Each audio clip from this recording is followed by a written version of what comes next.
The New Orleans flood, or Katrina, was the greatest man-made engineering catastrophe since Chernobyl.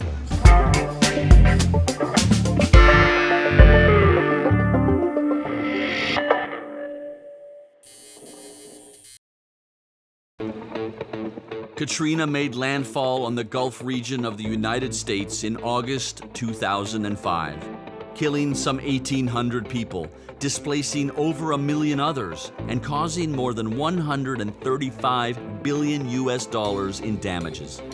And New Orleans was caught in the eye of the storm.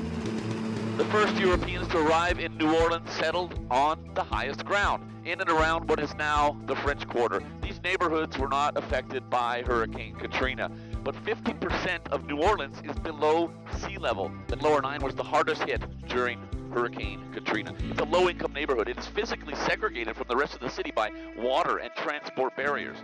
The altitude, as it were, in this neighborhood is between sea level and -4 meters. The levees were breached in many different locations in this city, but there was one massive breach that virtually wiped out this entire neighborhood, and they are still struggling to rise again. Hurricane Katrina flooded 80% of New Orleans. 80%. In the lower 9th Ward, flood depths reached 12 feet and remained in some areas for weeks. It was the last neighborhood to regain access to power, the last to have water service restored, the last to be pumped dry. And the residents haven't all returned. Fewer than half of the households affected by Katrina have reclaimed their home. While the devastating impact of Katrina was unforeseeable, many citizens feel the problem actually arose from the city's flood prevention system, or lack thereof. The co-director of the UC Berkeley study said in the introductory, the New Orleans flood, or Katrina, was the greatest man-made engineering catastrophe since Chernobyl. If you recognize Harry Shearer, it's because you've probably seen, or at least heard him before. For more than 30 years, Harry has lent his voice to the animated sitcom The Simpsons, and he played a legendary role in the cult classic film This Is Spinal Tap. But as a longtime resident of New Orleans, Harry also made a documentary called The Big Uneasy, which gave locals a voice to express how they felt about Katrina and pointed to the man-made causes that left people to fend for themselves in the horrible aftermath. We had a hurricane equally as big in 1965. It flooded 20% of the city. 20, okay. This event flooded 80% of the city.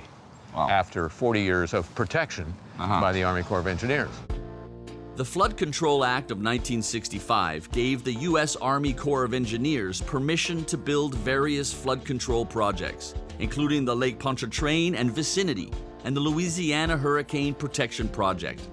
These projects were meant to protect the people in the event of a disaster like Katrina. But the plans fell through, quite literally. Give me the context. Describe to me what failed. The flood wall's collapse was a major vector of the city being flooded. The Corps of Engineers was saying at the time, oh, this was so powerful a hurricane, these walls were overtopped, i.e. water was coming over the top, pushing them over from the top. Yeah.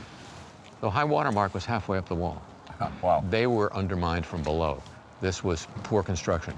And the Corps of Engineers actually sued a contractor who in the 90s said, we're not digging the support for these walls deep enough. We're just hitting muck. We're just hitting, they're not anchored in anything. Right. And the Corps went to court and said, you do it as the contract says.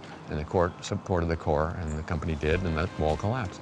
This city, because of its unique shape and geography, the water stayed here for 6 weeks. 6 weeks? 6 weeks. It was 6 weeks before the Corps of Engineers succeeded in their word, dewatering the city. Because we were feeling like, the rest of the country didn't care. Yeah. It was those people down there, i.e.